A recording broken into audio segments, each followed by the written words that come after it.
हा, आता हे गणित पाहूया. 3 दिवसीय नाट्य महोत्सवात नाट्यगृहाच्या 1250 आसनांपैकी, आसने म्हणजे खुर्च्या, पहिल्या दिवशी 12%, दुसऱ्या दिवशी 10% व तिसऱ्या दिवशी 4% आसने रिकामी राहिली. तर 3 दिवसात एकूण किती आसने रिकामी राहिली? म्हणजे पहिल्या दिवशी रिकामी राहिलेली आसनं काढायची आहेत, दुसऱ्या दिवशी रिकामी राहिलेली आसनं काढायची आहेत, आणि तिसऱ्या दिवशी रिकामी राहिलेली आसनं यांची गणना करायची आणि मग तिघांची बेरीज करायची, आणि तिघांची बेरीज केल्यानंतर जी संख्या येईल ती असेल 3ही दिवसात रिक्त राहिलेल्या, रिकाम्या राहिलेल्या, मोकळ्या राहिलेल्या आसनांची संख्या. आता पाहूया किती आहेत एकूण आसनं. एकूण आसनं आहेत 1250, त्यापैकी रिक्त किती राहिली? 12%. कसं काढतो आपण? 12% म्हणजे 12/100, बरोबर की नाही? याचा अर्थ असा, 1250 गुणिले 12/100. बघा, आता यातला पहिला दिवस आपण, फर्स्ट डे, पहिला दिवस हा. आता काय होणार? 1250 गुणिले 12%. 12% म्हणजे 12/100. ती कसं येणार? आता काय झालं? 12/100. आता आपण गुणाकार करूया. 12×5 = 60 हाचे झाले 6, 12×12 144 आणि 6 150. म्हणजे पहिल्या दिवशी रिक्त राहिलेली आसनं किती? 150. म्हणजे तुम्ही 1/3 गणित आताच सोडवलेलं आहे. आता दुसऱ्या दिवशी, दुसऱ्या दिवशी किती आसनं रिकामी राहिली?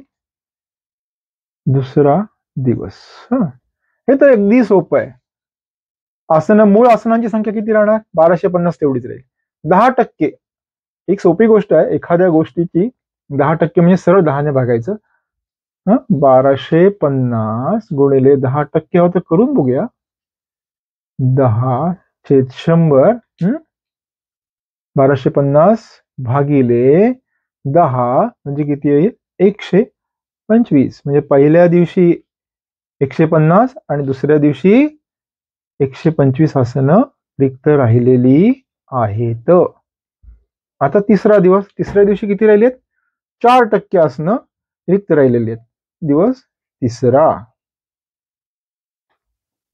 तिसऱ्या दिवशी किती राहिलेत? 4%. कसं काढणार? 1250 गुणिले 4/100. आता 0ला 0 गेला. आता हे गणित थोडस गणना व्यवस्थित असेल तरच लक्षात येईल. आता काय करू आपण? आधी गुणाकार करू आणि नंतर भागाकार करू. 125 गुणिले 4, 5 चोक 20 पूज्य, हाचे झाले 2, 12 चोक 48 आणि 2 50. 500 भागिले 10 करूया, म्हणजे गणना करणं तुम्हाला सोपं जाईल. किती येतं उत्तर? 50. या अर्थी तिसऱ्या दिवशी किती आसनं रिक्त होती? तर ती आसनं रिक्त होती 50. आता 3ही दिवसात रिक्त राहिलेल्या आसनांची, मोकळ्या राहिलेल्या आसनांची, रिकामी राहिलेल्या आसनांची संख्या काढूया. डे फर्स्ट, पहिला दिवस किती? 1 to 5 125. दुसरा दिवस नाही, पहिल्या दिवशी 150, दुसऱ्या दिवशी 125 आणि तिसऱ्या दिवशी 50. हा डे फर्स्ट, हा डे सेकंड आणि हा डे थर्ड आहे.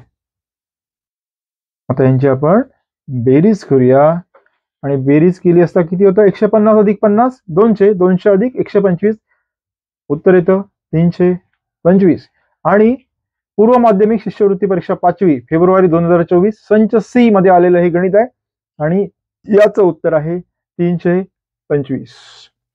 विद्यार्थी मित्रांनो, 3 वेळा गणना करायची आहे, त्यामुळे अचूक लक्षपूर्वक गणना करा आणि गणित सोडवा. गणना झाल्यानंतर आपल्याला काय करायचे?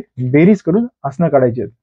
याचा अर्थ 3 दिवसीय नाट्य महोत्सवात नाट्य सभागृहाच्या 1250 आसनापैकी पहिल्या दिवशी जर 12%, दुसऱ्या दिवशी 10% आणि तिसऱ्या दिवशी 4% आसनं रिकामी राहिली असतील तर 3 दिवसात एकूण 325 आसनं रिक्त राहिलेली असतील. या प्रकारची कोणतीही गणिते आली तरी लक्षपूर्वक सोडवा आणि यशस्वी व्हा. व्हिडिओ आवडला असल्यास लाईक करा, शेअर करा, सबस्क्राईब करा आणि नवीन जर असाल तर बेल ऐकन दाबायला विसरू नका. धन्यवाद.